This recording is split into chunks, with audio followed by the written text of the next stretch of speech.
Bonjour à tous, je vous invite à vous abonner à cette chaîne, à aimer, à partager, à commenter ces vidéos, c'est très important. C'est une manière de nous soutenir. Merci à vous tous. Le plan de lutte contre la fraude fiscale a été annoncé par le ministre du Budget Gabriel Attal dans Le Monde cette semaine. Et parmi les mesures, les contrôles fiscaux sur les plus gros patrimoines augmenteront de 25%.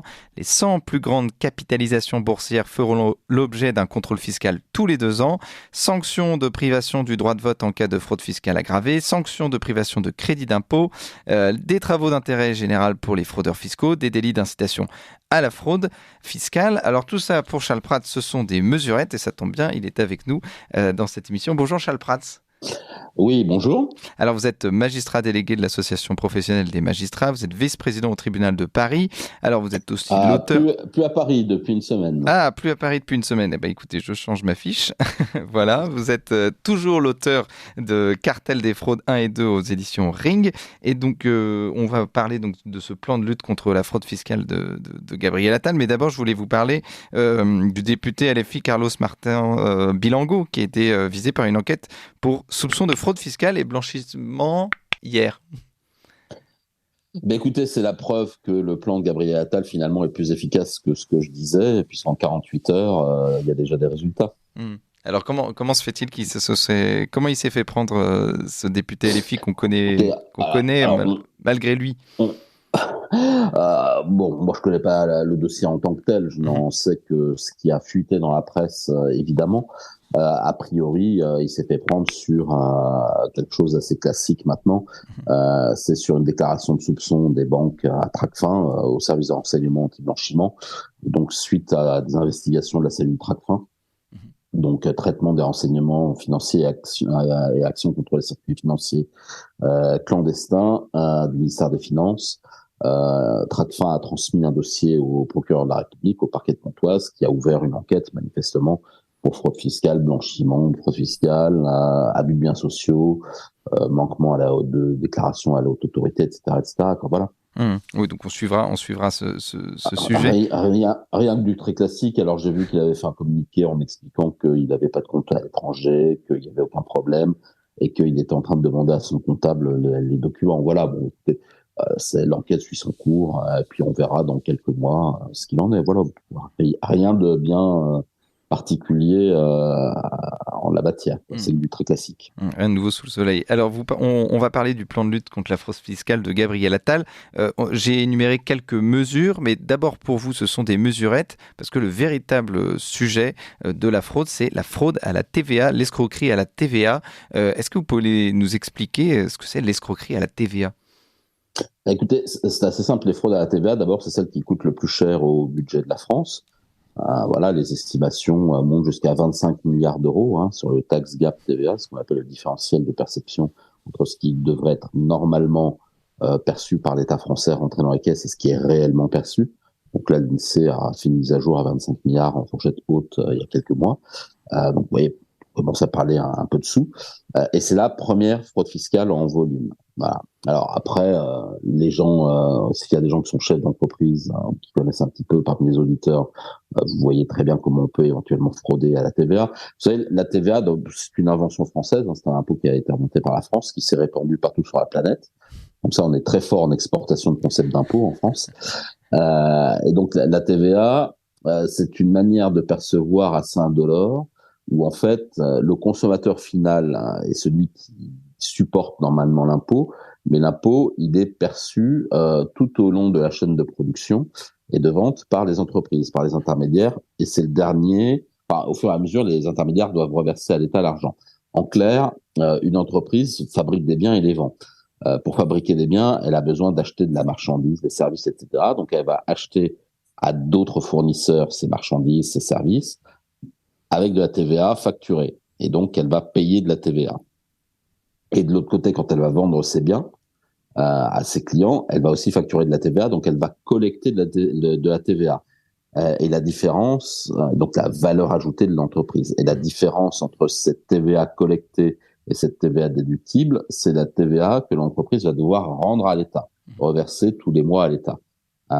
Et donc faire ce qu'on appelle une auto-liquidation, c'est-à-dire qu'elle calcule elle-même combien elle doit de TVA à la fin du mois, et le reverse au trésor public. Et la fraude à la TVA, alors il y a différentes techniques de fraude et d'escroquerie à la TVA, mais globalement, ça consiste à ne pas reverser à la fin du mois la taxe à l'État qui pourtant lui est due. Voilà, c'est tout. Donc après, vous avez les gens qui tout simplement ne font pas de déclaration et ne reversent pas la TVA. Vous avez ceux qui vont faire des fausses factures, utiliser des sociétés écrans, ce qu'on appelle des sociétés taxis, pour faire de la constitution de crédits fictifs de TVA. À un moment donné, de toute manière, il y en a toujours un qui ne reverse pas. Et donc voilà, donc c'est plus ou moins sophistiqué ces systèmes-là, mais en revanche, ça coûte des milliards et des milliards, voire des dizaines de milliards à la France et aux pays de l'Union européenne. Et pourquoi ça, par exemple, ce n'est pas dans le plan de lutte contre la fraude fiscale de Gabriel Attal? Eh bien, c'est une bonne question. Voilà, c'est alors pour être tout à fait honnête, dans le plan détaillé, enfin dans le plan qu'il a délivré à la presse, il n'en parle évidemment pas. Il n'y a pas une seule fois le mot TVA dans son interview dans Le Monde. Dans le plan détaillé, le ministère renvoie à ce qui est en train d'être mis en place pour l'année prochaine, ce qu'on appelle la facturation électronique inter-entreprise. Où en fait les entreprises vont devoir téléverser instantanément toutes les factures dans des serveurs qui appartiennent à l'État.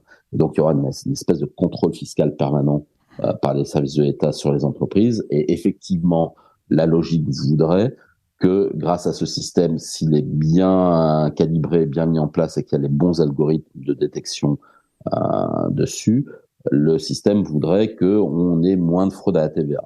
Mais vous voyez, par exemple, le ministre aurait pu annoncer, enfin présenter un peu mieux ce système au grand public et annoncer qu'on allait travailler à la mise en place d'algorithmes très performants de détection de la fraude à la TVA dans le cadre de ce système. Ça aurait été une annonce tout à fait plausible, correcte, intéressante, etc. Voilà. Bon, ils l'ont pas annoncé. Ils ont simplement mis dans une ligne de communiqué de presse, oui, la facturation inter-entreprise devrait nous permettre d'augmenter la perception de recettes de 3 milliards d'euros. Mais il n'y a pas vraiment le mot lutte contre la fraude à la TVA. Et c'est cette histoire d'algorithme spécifique de détection de la fraude à la TVA, c'est un serpent de mer depuis plus de 10 ans, puisque la France ne veut pas les utiliser alors qu'ils existent depuis fort longtemps.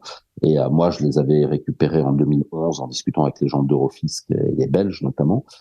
Et à l'époque, et ça a perduré pendant des années, le fisc français n'a jamais voulu utiliser les algorithmes qui existaient déjà de détection précoce des fraudes et des escroqueries à la TVA. C'est un vrai sujet, cette histoire de la TVA. Et voilà, le fait que ce ne soit pas spécifiquement mis en avant par le ministre dans la présentation de son plan, je trouve ça dommage, et deux, ça m'inquiète un petit peu. Et puis il n'a pas lu Cartel des fraudes 1 et 2 sharing par Charles Prats, c'est ce qui est un problème. Vous parlez de logiciel de détection précoce, est-ce que vous pouvez expliquer un peu plus en profondeur à nos auditeurs ce que c'est? Alors c'est très technique, mais c'est ce qui avait permis aux Belges d'éradiquer de 90% les escroqueries à TVA à l'époque, au début des années 2000.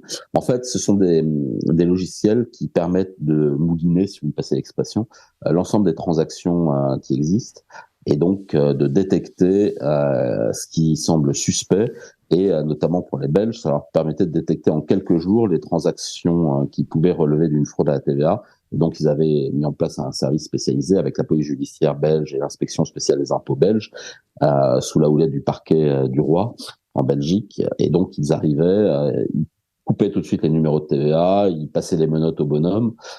Et donc, les fraudeurs, les truands n'avaient pas le temps de faire tourner leur système de fraude. Ils se faisaient attraper tout de suite, en même pas 15 jours. Et donc, à un moment donné, les fraudeurs se sont dit que la météo pour eux était très mauvaise en Belgique, et ils sont allés voir ailleurs s'ils y étaient. Et c'est comme ça que les Belges ont éradiqué quasiment complètement les escroqueries à TVA sur leur territoire, parce que avant le début des années 2000, la Belgique était la plaque tournante de l'escroquerie TVA en Europe. Tout passait par la Belgique. Moi, je me rappelle quand j'étais douanier, j'avais des gros dossiers d'escroquerie à TVA sur l'or, sur les matières premières, les lingots d'or, les gérants des sociétés de taxi, donc prestataires de services pour la fraude. Soit ils avaient plus de 70 ans pour éviter ce qu'on appelait la contrainte par corps d'aller en prison ou niveau fiscal en France, soit c'était des Belges. Donc les Belges, ils étaient sur tous les mauvais coups à l'époque des escrocs TVA en Europe. Donc la Belgique en a eu marre, elle a mis en place ce système qui a très bien marché. Du coup, d'autres pays européens se sont dit attendez, on va faire pareil. Et la Commission européenne, voyant ça, a voulu généraliser le système. Et la France ne voulait pas l'utiliser. Et c'est finalement la Commission européenne qui a contraint tous les pays dont la France à utiliser ce système-là il y a 2 ans de mémoire. Et ça marche plutôt bien. Alors, Charles Prats, parmi donc les différents points de ce plan de lutte contre la fraude fiscale, il y a donc les contrôles fiscaux sur les plus gros patrimoines augmenteront de 25%. Ça, c'est tout de même quelque chose de plutôt bénéfique, de plutôt positif. Ah oui, oui, c'est une super annonce, d'autant plus que ça existe déjà. Puisque en réalité, ce qu'on appelle des dossiers à fort enjeu, quand vous gagnez en gros plus de 300 000 euros par an, vous faites déjà l'objet d'un contrôle fiscal systématique qu'on appelle au bureau, c'est-à-dire que vous ne le savez même pas, mais votre dossier fait l'objet d'un contrôle fiscal. Voilà. Et donc c'est tous les 3 ans, parce que la prescription c'est 3 ans. Donc pour ne pas vous louper, les services fiscaux vérifient le dossier des gens qui gagnent très très bien leur vie tous les 3 ans. Voilà, donc c'est un pur effet d'annonce puisque ces contrôles sont déjà effectués de manière systématique par les agents des services fiscaux. Et on a l'impression que c'est pas le seul point dont c'est déjà le cas, parce qu'il y a notamment la sanction de privation de droit de vote, les travaux d'intérêt général pour les fraudeurs fiscaux, et finalement ça existe déjà. Donc ce plan de lutte contre la fraude, oui. Finalement Gabriel Attal découvre ce qui existe déjà en France. Vous voyez, moi à l'époque, je siégeais quand je faisais fonction de conseiller à la Cour d'appel de Paris. Je siégeais dans une chambre qui s'appelle la 513, qui était la chambre du droit pénal économique et financier, et du droit pénal fiscal. Donc tous les jours, j'avais les dossiers de fraude fiscale en appel. Et le nombre de fois où j'ai prononcé la peine de privation de droit de vote est quand même assez incalculable. Les publications, des condamnations, etc. C'est quelque chose qui existe depuis des décennies. Donc là, c'est vrai, quand j'ai vu ça, je me suis dit, tiens, les gars, ils n'ont pas ouvert un code général des impôts depuis un certain temps. Il y a des personnes qui ont fait dire ça au ministre. Les travaux d'intérêt généraux, c'est un grand classique dans le droit pénal français. C'est-à-dire que pour n'importe quelle infraction puis une peine d'emprisonnement, vous pouvez prononcer à la place un travail d'intérêt général. Donc voilà, donc ça c'est des choses qui existent déjà. Sur la nouvelle infraction qu'ils veulent créer d'incitation à la fraude fiscale, on est quand même pas très loin de l'infraction pénale de complicité de fraude fiscale. Donc voilà, on a un peu le sentiment que il y a eu l'élaboration d'un catalogue, comme je vous disais, de mesurettes, avec des choses qui feraient bien dans le décor auprès des journalistes, mais qui techniquement sont déjà dans le droit positif depuis très longtemps. Mais un observatoire de la fraude fiscale, une COP fiscale, la création d'un service de renseignement fiscal, ça c'est pour faire plaisir aux journalistes aussi. L'observatoire et la COP, non. Alors ça, l'observatoire, c'est un vieux serpent de mer il y a quelques années déjà. Donc ça, c'est pour faire plaisir un petit peu aux politiques qui seront nommés, là, aux parlementaires qui seront nommés. Mais bon, vous savez, quand vous passez votre temps à faire de l'observation et de l'évaluation, c'est bien, hein, mais ça veut dire que c'est du temps que vous passez pas à attraper les bandits. Donc à un moment donné, on sait qu'il y a de la fraude fiscale. Moi, je considère qu'il vaut mieux mettre l'énergie à aller attraper les fraudeurs plutôt que à faire du grand blabla qui fait plaisir aux gens qui participent, aux universitaires. Enfin, on n'a jamais vu un universitaire attraper un voleur. Et puis, sur le service de renseignement, ça c'est autre chose. Alors d'abord, les services de renseignement, ça existe déjà. Moi, j'en viens. J'étais à la Direction nationale du renseignement et des enquêtes douanières avant d'être magistrat. Je suis inspecteur des douanes là-bas. Et donc, c'est là-bas qu'ils veulent mettre des agents des impôts pour faire du renseignement sur la fraude fiscale internationale. Déjà, il va falloir que la greffe prenne avec les agents des douanes. C'est pas gagné. C'est pas du tout la même culture. Et puis après, c'est quelque chose qu'on a déjà fait il y a plusieurs décennies. Vous savez, sous Giscard, on faisait déjà ça. Les douaniers, notamment, on allait récupérer des fichiers de fraudeurs, etc. Et puis ça s'est mal fini. On a 2 agents des douanes qui ont fini en prison en Suisse, en l'espèce. Et puis la Cour de cassation, au milieu des années 80, a fait sauter toutes les procédures en disant que tout ça n'était pas régulier, que c'était pas loyal, etc. Et ça s'est fini en une boudin avec le changement de la loi en 87 pour retirer des pouvoirs d'investigation aux agents des douanes. Mais donc voilà, donc cette histoire de dire qu'on va envoyer des bonhommes espionner aux Bahamas, aux Caïmans, etc. Sur le papier, c'est sympa. Ça prouve que le ministre est volontaire, ça c'est plutôt bien, parce que en général, les gens du fisc sont plutôt timorés en la matière. En revanche, pour que ce soit véritablement opérationnel, je demande à voir, et notamment je demande à voir si le Conseil constitutionnel et la Cour de cassation vont laisser passer ce genre de choses. Et puis de toute manière, en plus, vous imaginez bien les États étrangers, comment ils vont réagir. Et donc on pourrait bien se retrouver de nouveau avec une histoire de faux époux Turange, et là en l'espèce, pas pour aller couler un bateau de Greenpeace, mais pour aller piquer des comptes bancaires ou des dossiers d'avocats à droite à gauche. Enfin, ça pourrait diplomatiquement encore faire tâche. Et justement, Charles Prats, tout de même, dans ce plan de lutte contre la fraude fiscale de Gabriel Attal, est-ce qu'il y a une chose qui trouve grâce à vos yeux? Alors, il y en a une, c'est la volonté de lutter contre les sociétés éphémères, et notamment avec une mesure, alors qui n'a pas été détaillée dans l'interview du Monde, mais qui a été détaillée dans le communiqué de presse, qui est très technique, qui est la neutralisation de l'utilisation frauduleuse des tubes trans, des transmissions universelles de patrimoine transnational. Alors, c'est très, très, très technique, mais en fait, c'est une bonne idée pour la bonne et simple raison que c'était la mienne et que c'est moi qui avait conçu la mesure à l'époque en 2010-2011, et on a essayé de la faire voter 4 fois à l'époque. 3 fois, elle a été retoquée par le président de la commission des finances au titre de la recevabilité, c'était Jérôme Cahuzac.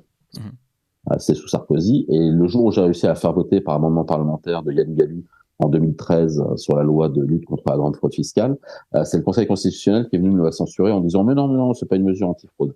Donc il y a des lobbies à l'œuvre. Moi je suis pas complotiste, mais là franchement 4 shoots, je commence à me méprendre, comme dirait Audiard. Il y a quand même des lobbies à l'œuvre pour verrouiller cette mesure, pour empêcher que cette mesure soit adoptée, qui est une mesure de bon sens. Et donc c'est pour ça que j'ai dit en rigolant sur les réseaux sociaux que si jamais Gabriel Attal réussit à faire voter et la mener jusqu'au bout, là je lui paye vraiment un coup à boire, je lui paye le champagne, parce que ce sera chapeau. Il va y avoir un nombre de levées de boucliers souterrains contre l'adoption de cette mesure qui va être assez impressionnant, et on va voir ce que ça va donner, parce qu'en réalité c'est une technique de fraude qui est utilisée par les fraudeurs fiscaux et sociaux pour se mettre à l'abri des poursuites en recouvrement, mais pas que. C'est une mesure qui est aussi utilisée par un certain nombre de grands groupes pour faire de la liquidation de sociétés, de structures juridiques très discrètes sans passer par les systèmes de liquidation judiciaire ou amiable, et ça permet à un certain nombre de personnes de dégager tranquillement et très très loin toutes leurs responsabilités financières et juridiques, et c'est comme ça qu'ils tirent le rideau, qu'ils plantent des créanciers ou qu'ils évitent, qu'ils échappent à leurs responsabilités, par exemple environnementales. Et c'est pour ça qu'il y a de vrais enjeux là-dessus, et on va voir si Attal réussit à faire passer la mesure ou pas. Et on reviendra avec vous pour reparler de ce sujet. Merci beaucoup Charles Prats. On rappelle donc que vous êtes magistrat délégué de l'Association professionnelle des magistrats et auteur de Cartel des fraudes 1 et 2 aux éditions Ring.